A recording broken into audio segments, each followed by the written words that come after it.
Hello and welcome to Relatively Ordinary, where pants are optional. I'm Betsy, I'm Carl. and I'm wearing pants. I'm wearing Something I, that's I am semi wearing pants. appropriate. I am wearing pants. I mean, he's not naked, I'll put it that I am way. wearing pants. Yeah, so it's been a little bit of time. Let's check in. What's new in the world? Well, we just had arguably the best weekend in the history of the world. So, Yeah, arguably the best. yeah. Is the skiing was really good today? Well, we No, because the Pats won. we went to see the Elevators play in Burlington on Thursday night, That was which fantastic. I your know. favorite band, great show at Higher I Ground didn't know that would make for your favorite in weekend. Burlington. Well, because I like to see you happy. We had a great Oh. date night, Mhm. couple days without the kids. Friday we got up and we did a ski tour, Mhm. and that That was was cool. nice. And then we had a great evening out after Mhm. a half day of work. Mm. And then we had a nice day yesterday. Yeah, you got to Um, go, to a nice dinner as well with yeah, my and then we had mom. a great dinner, took the kids to my favorite restaurant. Mm. Yeah, one And of my favorites too. then I got up and had a great skiing day today. And then the Patriots booked their ticket to the Super Bowl. And we have a beautiful snowstorm falling outside. Yes, we So do. what's not to love? That's true. I mean, we had it pretty good, all things considered, despite ice terrorizing our state and Mm-hmm. the complications of a big winter storm that are affecting many states.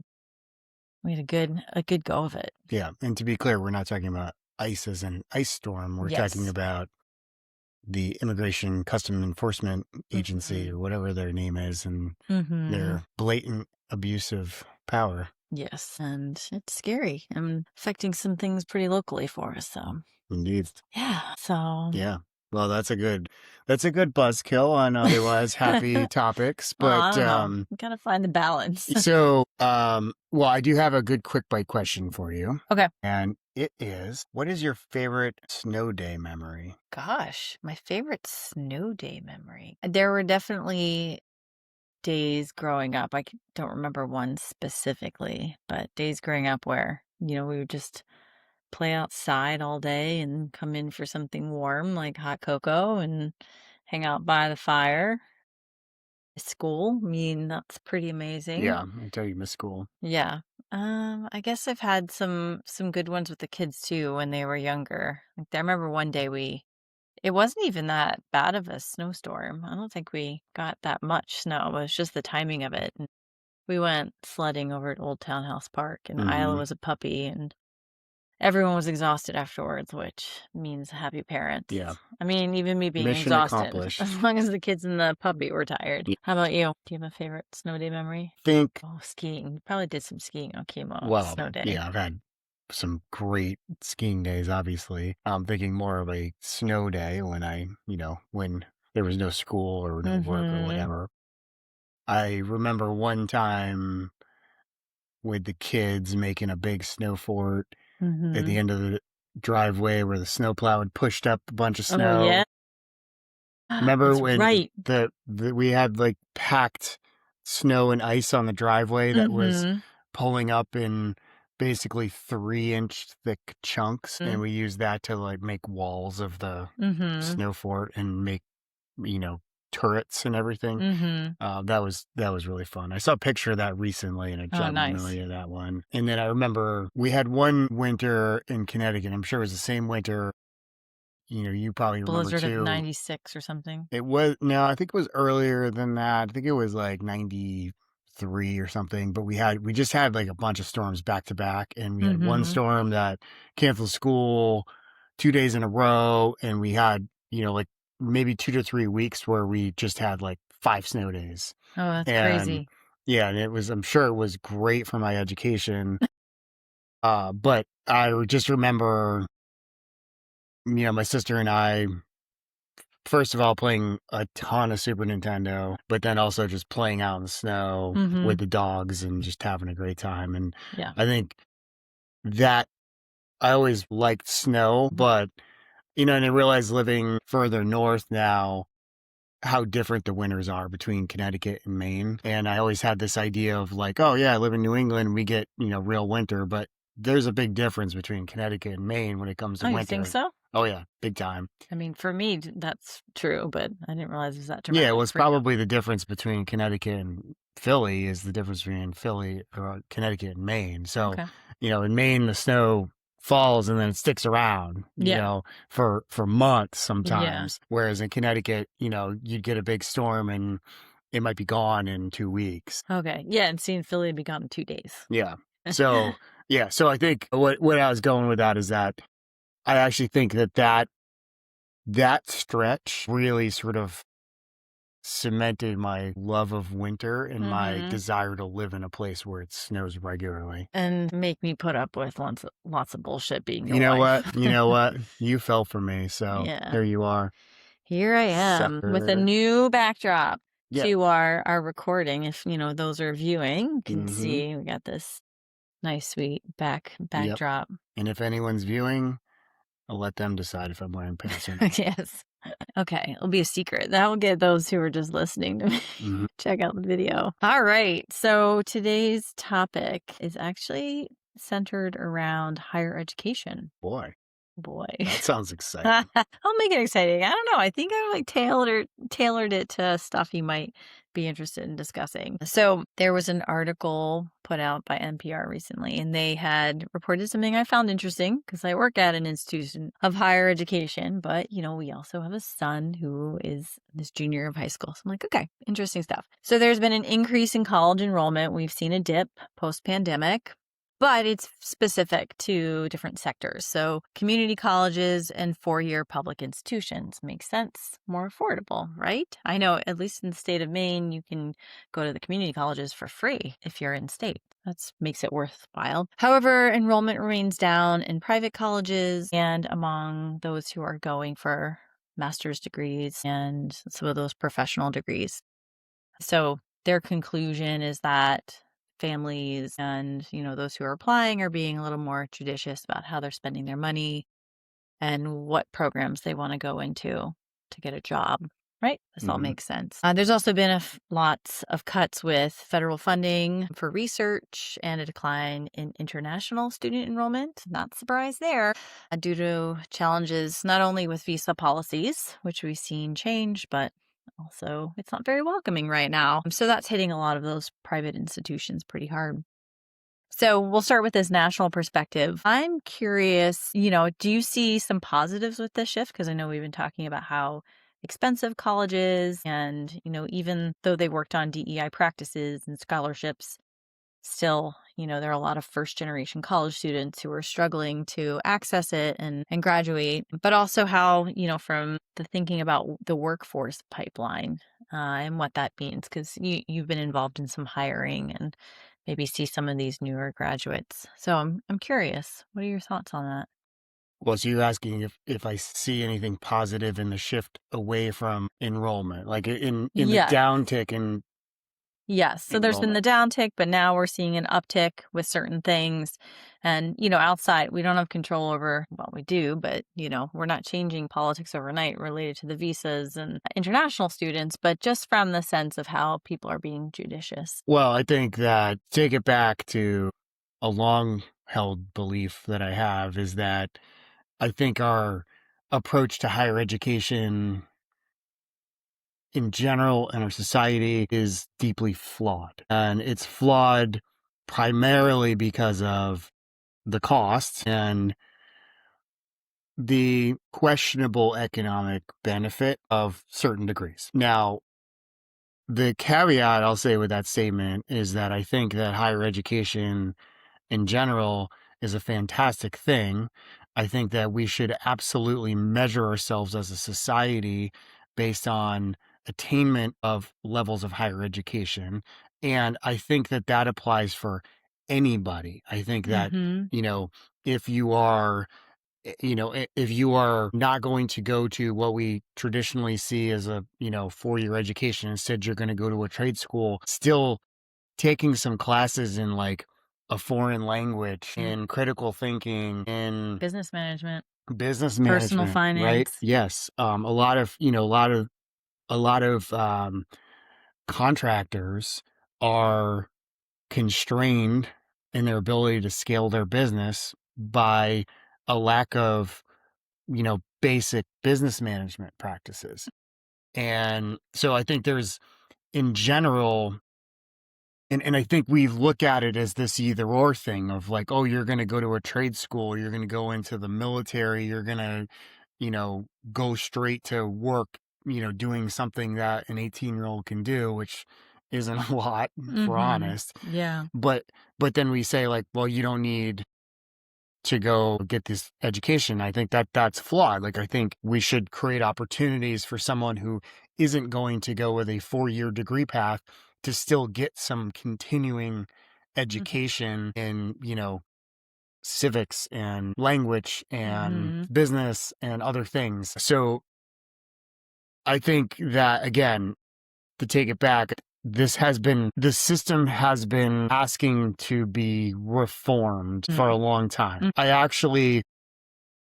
I've thought about this a lot recently. There's aspects of the Trump thing and the MAGA thing that I don't love it. I don't love the tactics. I don't love the strategy, but it is enormously disruptive to a lot of things that need to be disrupted. And it's not the direction or the method that I Mhm. would disrupt things in, Mhm. but sometimes even, like the Kool-Aid man busting through the wall gives you the chance to like rearrange things. I'm not familiar with the Kool-Aid Man. Yes, you are. Can you demonstrate? No, I can't. Yeah. And you were definitely familiar What with the Kool-Aid what man. happens when he breaks through the wall? What does he He say? says, "Oh yeah." So, like that's, I mean, Hurricane Trump is creating, Hurricane MAGA is creating the conditions in which system can be reformed. I Mhm. do think that, again, like some degrees are not economically a good investment Mm. doesn't mean there's no merit in studying those things and having academic pursuits. And Yeah. again, I think as a society, we should aspire to have the types of wealth and privilege and comfort that we can have people who can study things like the humanities and Mhm. things that art and Mhm. music and Mhm. things that are not, Yeah. economically productive from a like, straight up like capitalist perspective, Yeah. but nonetheless enrich our lives and, inspire us as human And beings. have great value. So if those individuals could study, get a fair wage, study those things, find professions in those pursuits, and get a fair wage and benefits and have health care and access to affordable housing. Yeah, Yes. totally. Yeah. I mean, and I think, there is a trap in sometimes we get too ruthlessly capitalistic in terms of how we assess someone's, value Mhm. and the value of a particular profession or degree or whatever. I think, and I've said this before, if you are a entrepreneur who creates a lot of economic value through inventions and creations and, you know, innovative business practices, then you should reap the fruits of your labor. Like Yeah. you deserve to be rich if that's your Mhm. goal, right? Mm. But that doesn't mean that someone who decides to like teach art to, senior citizens or 4-year-olds or, makes their own art to sell to the world doesn't deserve to have a living wage and access to health care Mhm. and things like that. And so I think that there's a balance that needs to be Mhm. struck there. I think Strucked. struck it, Mm. and we're not there. I think we're swinging too Mhm. far into this sort of like, you know, ruthless, almost like algorithmic um assignment of value to people and professions. I think it would be interesting to piggyback on this momentum of increasing enrollment in, maybe associate degree programs, community colleges, public institutions, and really thinking about this variety of education you can get. You don't need to get a bachelor's degree to have something that is a helpful environment for learning that is really relevant to you. It doesn't need to look like a classroom with four walls and that kind of thing, and making it very affordable. Yeah. Yeah, I mean, I think that the higher education system in this country is great. There's so many great institutions. There's so Mhm. much great knowledge, but it also has become a business, and Oh, it's yeah. become big business. And in a lot of cases, that business has detracted from the true value of Yeah, education. like, what's the And purpose? well, yeah, and it's become sort of this, you know, if you, for a while, if you go to certain schools, get certain degrees, it's your ticket to the upper middle class, Yeah. right? And then that created a bit of a divide, Yep, both, economically, but also socially, yep. where people who didn't get the degree felt like, well, where's my piece? Why don't I get that Mhm. invitation? Yeah, And now it's kind of swung in a direction where, getting the degree doesn't even get you that guarantee. I mean, yes, yeah, if it's from Harvard or Stanford or Caltech yeah. or whatever, yes, you probably still, you know, have the fast track to like a very comfortable life. Mm. But, if it's not in a very narrow range of very specific professions and degrees, that's not even guaranteed. So, Yeah. you've got people who have tens of thousands or even hundreds of thousands of dollars in debt and Mm. have no chance to pay it off. And that becomes ultimately sacrifices their economic future, potentially becomes a burden on society. Yeah, because they can't repay the loans. Yes. And then wealth just continues to kind of get concentrated in Mhm. the people who already had it. Yeah, yeah. No, you're bringing up some good points. Yeah, it's such a challenge, and I do think there's this push for, I think about it from the perspective of the child who's about to graduate and how families think of college. It's like a social, it's a class expectation. You want to say for a few short months, like, oh, where's so and so going off to college? And then honestly, no one gives a fuck after that. No one gives a fuck. And it's really you. It's you who owns those loans. Yeah. It's you who's responsible for the education. It's you for, deciding what your future career is for the rest of your life. So I feel like it can be misguided if Yeah. that's where people feel like they need to either push themselves or that's what it's about. Yeah. Well, it also, the access to opportunities that people have, Hmm. we were privileged enough to go to school in a big city Yeah. at great schools, in Hmm. Boston, and have a lot of great experiences doing that. Hmm. Even it's a small shift, but if like, you know, I didn't have the means to be able to go to school out of state in a different state and I never left my home state, my life would be a lot different and it wouldn't be better or worse. It just would be, Different. different. And Hmm. I had more opportunities to do different things and access to different things Hmm. because of that experience. Hmm. And I think that we as a society would raise more well-rounded, dynamic, interesting, thinking people if Hmm. we created more opportunities for them to learn. And I think there's like, again, you can learn a lot by going into the military. You can learn a lot by going to work. Hmm. But the tendency for high school educated, people going into the army is you're a grunt. Maybe you get to go and you do have a great experience and And you hopefully an learn from some opportunity. leaders and you create Yeah. some opportunities for yourself. And Well, I an think that's opportunity always to go to there. school too, because 'cause Yeah, they'll pay for. totally. Yeah. But for the most part, you're kind of treated like you're Yeah. labor, right? Yep.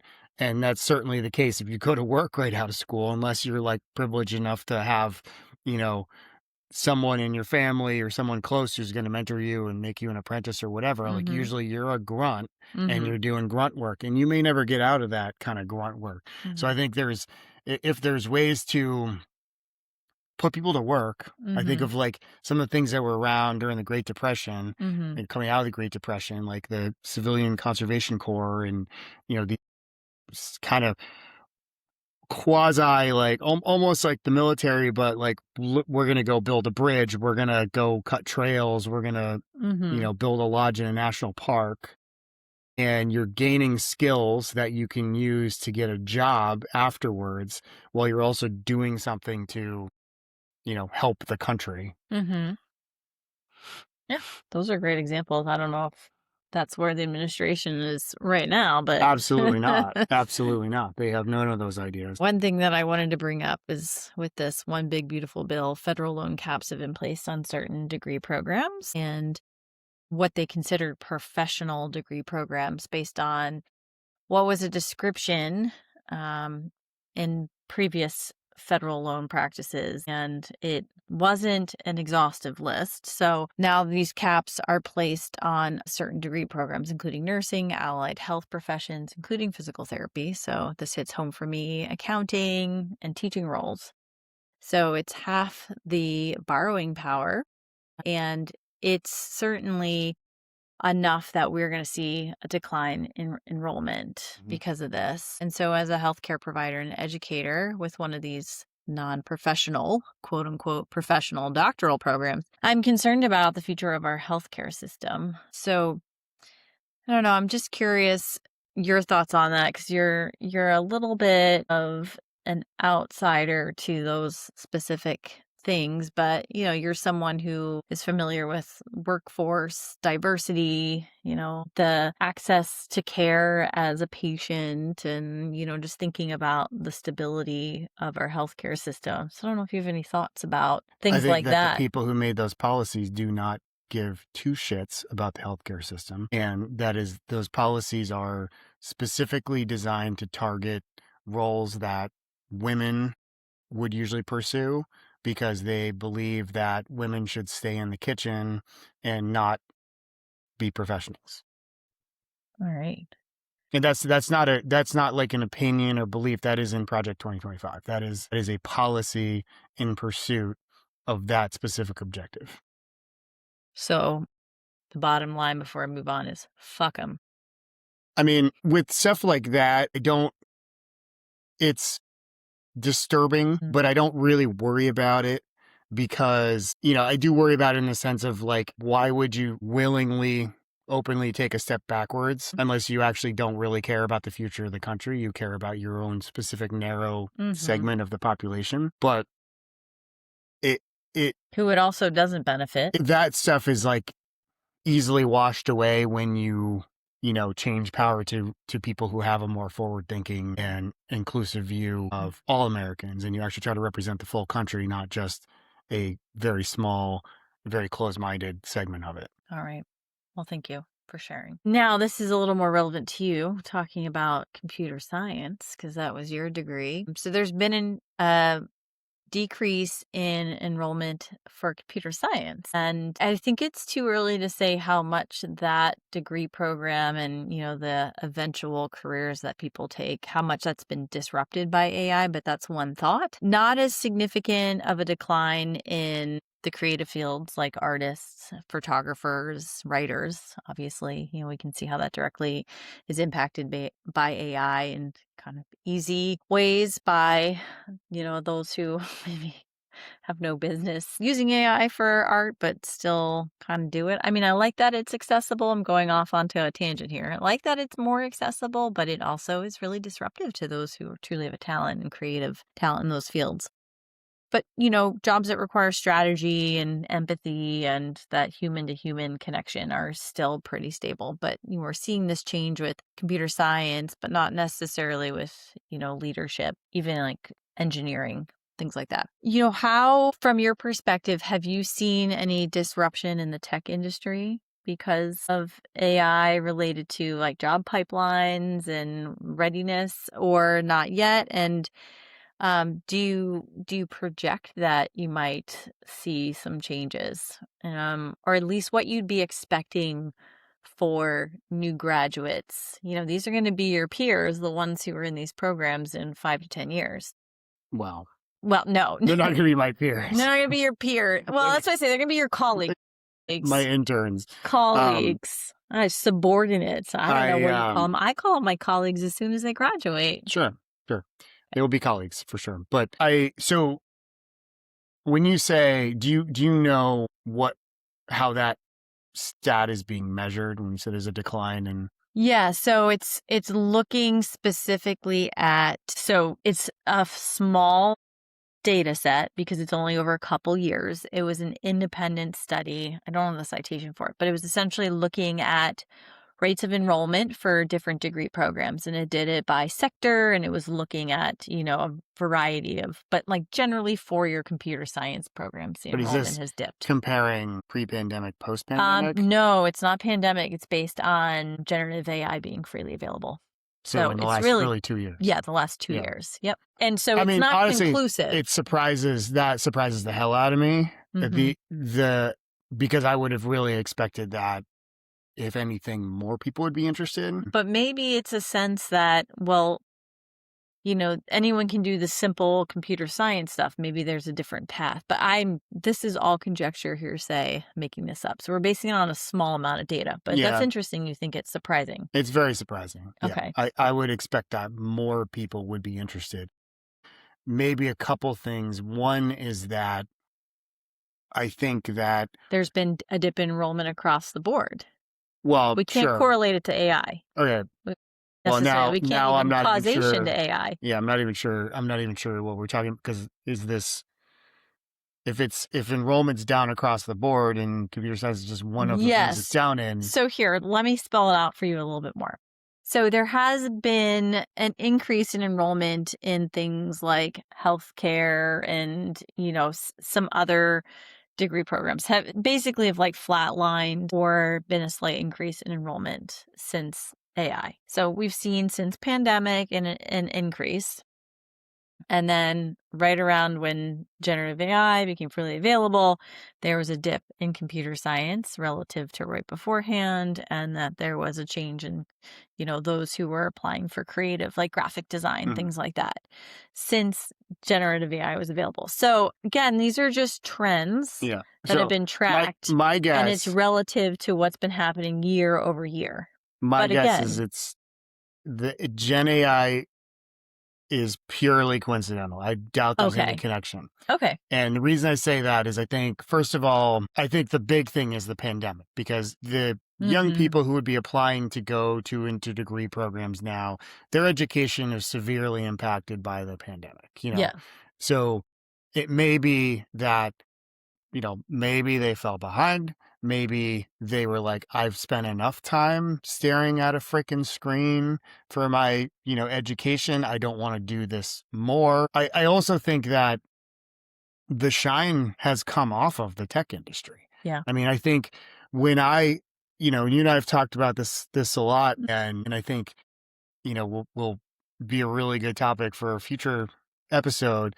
But in general, I think when I came out of college, I graduated 2004, Google was like just about to go big. Facebook was, we kind of knew about Facebook because it was happening across the river at Harvard, but Mm-hmm. it was still like Mark Zuckerberg's like pet project. The music sharing, Yeah, Napster. the kid who invented Napster was Mhm. from my college. So there were all these really interesting and exciting things that felt very disruptive. And as a young person, especially, it was like young people were creating these things. So like Yeah. these people are geniuses. And Mark Yeah. Zuckerberg is a freaking genius. It was like this feeling of, wow, I could be a part of this. I could Mm. do this. I know these people.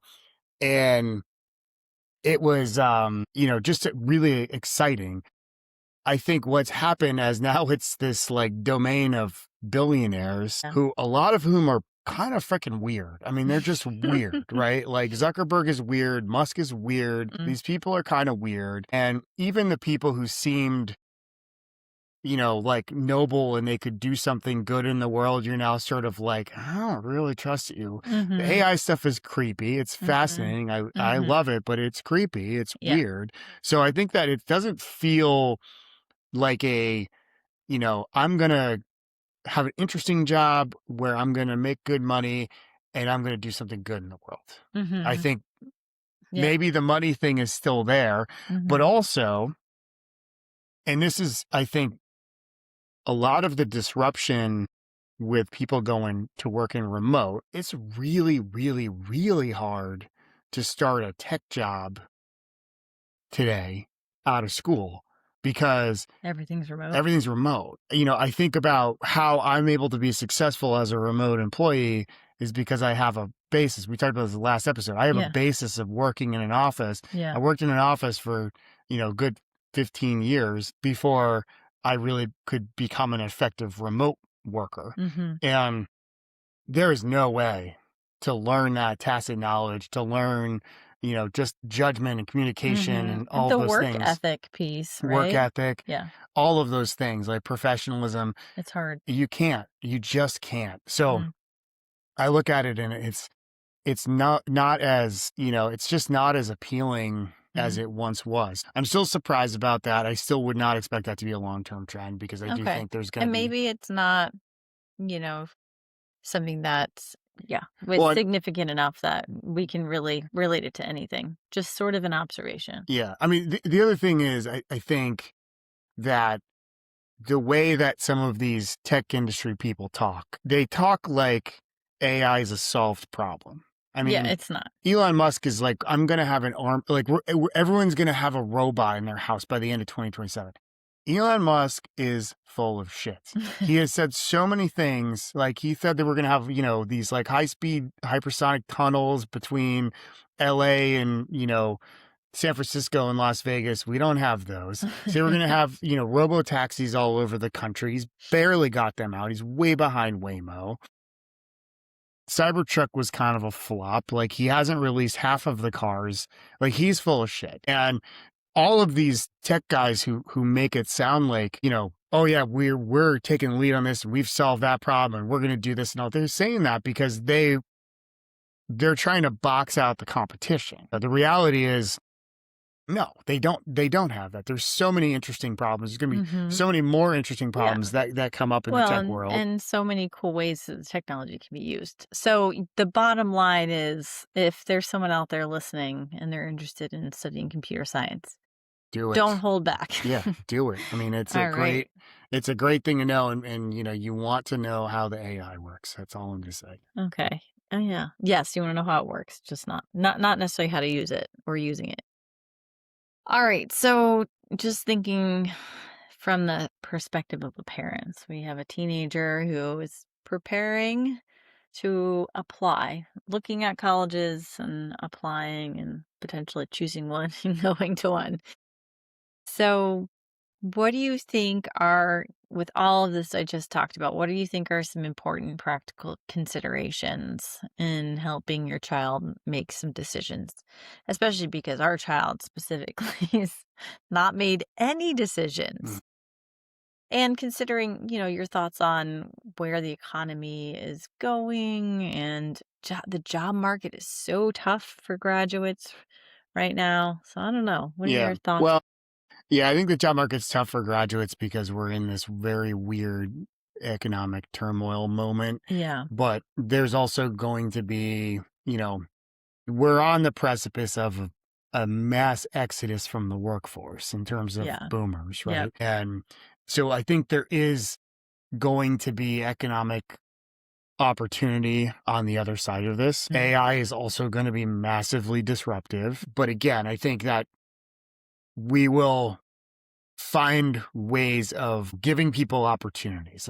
We don't have armies of robots and, AIs can't, like right now, you ChatGPT and Claude for all their magic and all their really cool tricks. Like I can't give them a to-do list and have them help me get a to-do list done. Yeah. Like that's the most Yeah. basic I know. application. Sometimes the more basic it is, the more Right. errors there And are. it doesn't mean that AI is a failure or there's no potential there. It just Yeah. means that like that's a problem that needs to be solved. We need kids People. Yeah. getting computer science degrees to go build applications All to right. do that. The problem is capital is tied up building data centers and buying freaking Bitcoin. It's not going to like, let me invest Education. $50 million in this kid's startup so we can go Mm-hmm. build something, right? Yeah. So it's just the incentives aren't aligned with what we need and how we Mm-hmm. need to like inspire people to get to work and then what Mm-hmm. we need to create more economic value. Again, after the Trump administration crashes out the economy, which is coming soon, the way we rebound out of this will be some more new and innovative things to try to spur some economic activity. Mm-hmm. So when it comes to what advice I would give well, I do give to our son, our kids and to young people is, it is an economic decision, so Do you think more so than future generations? than future generations? I mean, past generations. I mean, I think it's a continuation of, I don't know the stats are like, is it inflation adjusted proportionally more expensive than what we went through? Yeah. Because it was extremely expensive for us. I Yeah. think it's continued to surprise me that the Mhm. bubble has not burst on how Yeah. expensive higher education is. Well, I think is it I don't know, or are we leaning into more than ever that it is an economic decision Well, I think, rather than like rite yeah. of passage or No, I mean, I think maybe, I think, yeah, I think I get your question. Like, I don't know the answer to that. I just what's know. your gut feeling? Well, I'm answering the family question. That's my Mhm. situation. I'm not answering the Tell society me question. your pantsless So response. I think, we were kind of trying to keep it hush hush if I was wearing pants or not. And now you just No, I'm making a joke. I'm making a joke. You're um totally wearing I am pants. not wearing pants. I'm wearing underpants. It's extremely warm in this room. All So my fault. it is absolutely your I fault. know I said Yeah. I'm Oh, I thought accepting you said it was blame. not your No, fault. I'm saying it's all Okay. my fault. It's okay. This is how we resolve our differences. But I think that it's I just think it has to be an economic decision in terms of Mhm. you are paying money for this. If you sink a lot of money into something that doesn't give you the opportunity to pay it off later, it's going to create economic challenges for you for the rest of your life. It does have It's a a major snowball. economic decision. Yeah, But the flip side is like that doesn't mean that education doesn't have value. So, absolutely. Well, they do say like there's pretty strong statistics that if you have a 4-year degree, your long-term wealth is better than if you never went to college. yeah, No matter the but degree. This again, is looking at averages. I think that's average compared, like, you know, if you decide to graduate high school and then go work 12 hours a week at Chipotle Yeah. versus Yeah. you graduate high school and you Oh yeah. How about those people who like go out on those crazy barges in the middle of the ocean? I mean, I know they get training, but like, I want to watch one of those docuseries. yeah, well, They're like risking their life. The toilet just drops right into a shark-filled pool. wow. Yeah. I'll fill you in Those are later. I'll fill you those in are the later. two facts you know about this Yes. profession. Yes. Like you poop with the Dun, dun, sharks and you risk your dun. life. Yeah. Yeah. I think there's maybe more nuance than Yeah. yeah. And that was a very weird tangent. Well, wait, I have another question related to our children.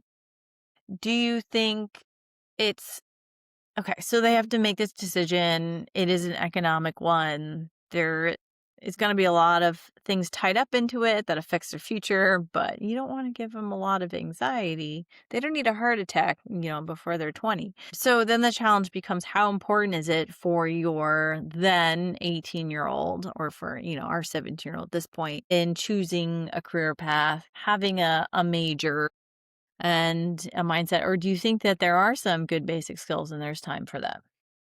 Yeah, there's plenty of time. I think that's the other thing is that I think there's too much emphasis on you have to decide right now what you're going to do for the rest of your life. Mm. And I think that leads to bad economic decisions and it leads Mhm. to bad, just life decisions because you might think, okay, well, I know if I get a degree in accounting, Mm. great field, perfectly fine. But you may be absolutely freaking miserable. Like you don't want to spend your life looking at spreadsheets and manipulating numbers and all that, but you force yourself to because I can get a good degree in this, right? Yeah. Like there is a certain Mm. sort of nobility in, look, I'm going to make this very practical decision Yeah. to follow this profession.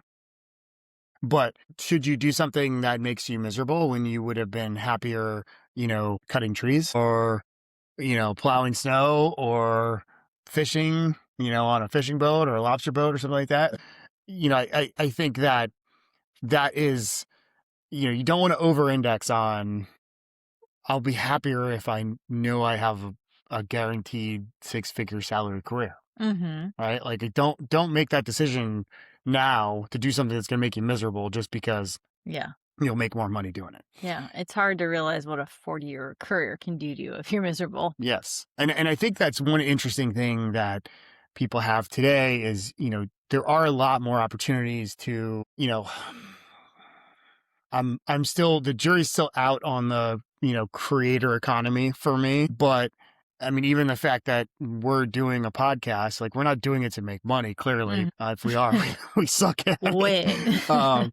But it is to do old things Yeah. differently or to combine multiple pursuits Can I share in a something single cohesive career. related to that? Yes. So, one of my favorite stupid indulgences, if I'm just gonna be looking at a content creator stuff, it's this person who cleans dirty carpets with a fast speed Yeah, that video. actually sounds like Oh you. my Yeah. gosh, it's so satisfying. Well, it's funny because I like the And this guy. person makes money off of that. I like I'm one of watching the people who views them. the guys who do like lawns. They do like Oh, they go yeah. like overgrown So lawns and they do the string satisfying. trimming and the edging Yeah, and and then they do it for lawn free mowing. because 'cause they're making money off Yeah. of it. Yeah. That and, like, really sweet trick shots in field hockey, Yeah. men's field hockey, because Yeah. 'cause they're always a little bit Yeah. stronger. But that's a great example, right? And we actually one of the examples we like that I like is Donnie Pelletier. Oh, yeah. Troy Murphy. Here's a guy who he's a skier, professional skier. Like that's not a profession you make a lot of money at unless you're like tippity top of your Mhm. field. But he's found a way as an influencer and a comedian and a creator to create this character. And he's associated himself with ski areas and different brands Yeah. that I'm sure has made him some money. I don't think he's making millions off of it, but like Uh-huh. that's a cool way for him to keep skiing, stay in the industry, and create some fun and value Yeah. and interest in a community around it, Yeah. which is really cool. The ones with him working at L.L. Bean are pretty funny. Oh, I don't think I've seen those. But Oh. to take it back to like, I'm not advising that a young person should go be a creator. I think that like you can do that and do other things. Yes. Usually you're more successful if you have, like, a talent or skill Yeah. or something to showcase beforehand. Yeah. Yeah. But also, go get the education, get fluent in marketing, get fluent in accounting. And this is where I think education can adapt. Yeah. Is how do you adapt to Yeah. give people value? I think the reality is with all the technology and the ability to remote learning and the ability to Yeah. have AI Yeah. and There are so like many nuanced ways. these basic learn. courses that you can Mhm. go to a major university and pay $15,000 for, Mhm. like you should be able to get that for like, let's say a subscription, like your Netflix subscription where you pay, whatever Mhm. it is now, Yeah, it's like the master $19 class a stuff. month or whatever, and you get access to those things. Yeah. And get a real education from it and Mhm. have some accountability and some level of certification so you can say, hey, I passed this thing. Yeah. But that's how you scale up education and make that basic stuff more affordable. Mhm. I don't think you can ever replace hands-on learning with experts in the field, like the true like professors who are leading the field and leading academically or just have a professional experience and can teach from that professional experience. You can never replace that. They will Mhm. always have Are you just trying to premium value. trying to make me not feel bad? Well, no, again, I think it's super valuable, but it's not like The only way. it's not the only way. And I think Mhm. 90% of the education that you get in practical affairs and Mhm. things does not need to be delivered by someone with a PhD. Yeah. Or at least it could be recorded once and given out, a million times through a digital channel. And then you take that very valuable time from an esteemed professor of physical therapy and you spend it very targeted on that, like That's the actually what gaps that make you a the online qualified programs. professional. A lot of the online programs in healthcare do that, where you get a lot of asynchronous learning that's put together by experts, and then Cultivated. Yeah. you come together and have these couple week intensives. Yeah. So you learn on the hands-on skills. All right, so what are you still chewing on about this combo? Anything? Don't have to be.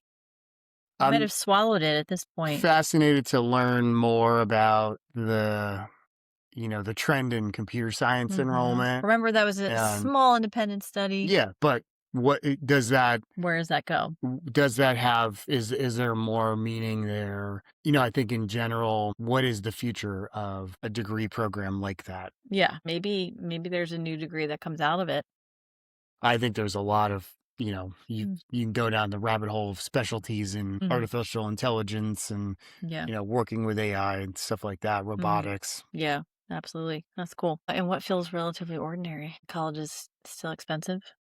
Yeah, I mean, I think that ultimately, higher education it's a luxury of the comfort class Mhm, essentially. I think in human history, you know, there really hasn't been, traditionally societies don't have a large number of people who are able to become adults and spend their time, continuing to learn in a classroom setting where they're not expected to like produce anything. yeah, Y- are You we know, making money? yeah, when you read about, I like to read about early American history Mhm, and reading about like, some of the historical figures, which inevitably, the people you read about are the elites, the yes, people who yes, became president or whatever. who were able to write. Yeah, because other people We're working.